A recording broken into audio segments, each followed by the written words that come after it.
Bonjour, c'est Julie. Alors, me voici, suite à la lecture du conte La gardienne de la sagesse, me revoici pour vous lire le texte que j'ai canalisé sur le gris. Le gris qui est donc la couleur en lien avec le conte de février, La gardienne de la sagesse.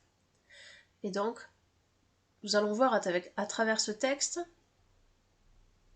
que contient ce gris, cette couleur et cette lumière, ce rayon gris. Que contient-il? Je vous rappelle que ce texte n'est pas fait pour être compris, il est fait pour être rebranché. Comme voilà, vraiment concrètement, quand on rebranche une prise en fait. Voilà, on se rebranche en fait à travers ce texte à l'enseignement et à la vibration en quelque sorte de cette lumière et de cette couleur, en lien, toujours en lien.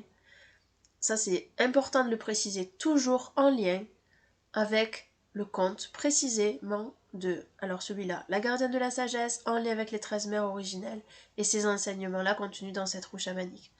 C'est vraiment spécifiquement en lien avec ça. Voilà, donc je vais vous lire ce texte et on va tous se laisser, si on en a envie, charger de ce qu'il contient, imprégner de ce qu'il contient. C'est parti. La gardienne de la sagesse. Le gris. Le gris représente l'opiniâtreté. Il vibre l'opulence. Il opacifie la structure, dans sa mesure, pour qu'elle puisse être reconnue et digeste.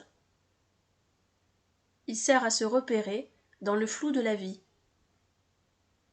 En acceptant d'être dans le noir et d'avancer, la lumière éclaire des parties de conscience qui peuvent être mises en œuvre et passer avec investiture et neutralité dans la matière.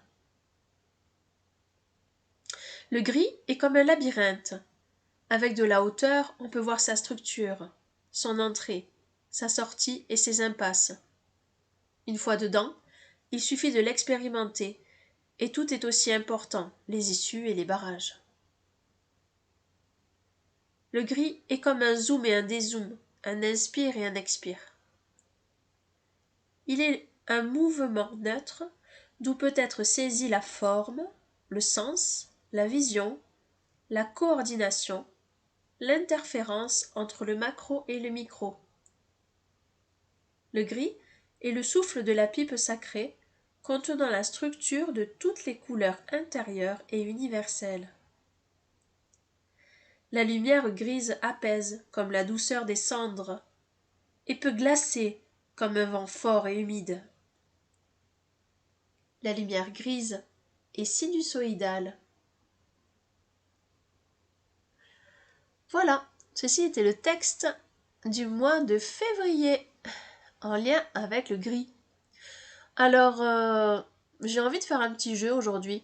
Alors, si ça vous dit de jouer, vous pouvez laisser en commentaire quel est le mot, un seul mot, qui vous a marqué dans ce texte, ou qui résonne avec ce texte. Amusez-vous, et puis bonne suite de mois de février. Je vous rappelle aussi que vous pouvez liker, commenter, et il y a des vidéos qui vont suivre, donc qui vont être sur différentes thématiques et qui vont poursuivre cet enseignement en lien avec la gardienne de la sagesse pour vous soutenir dans ce chemin et être là tous ensemble. À bientôt!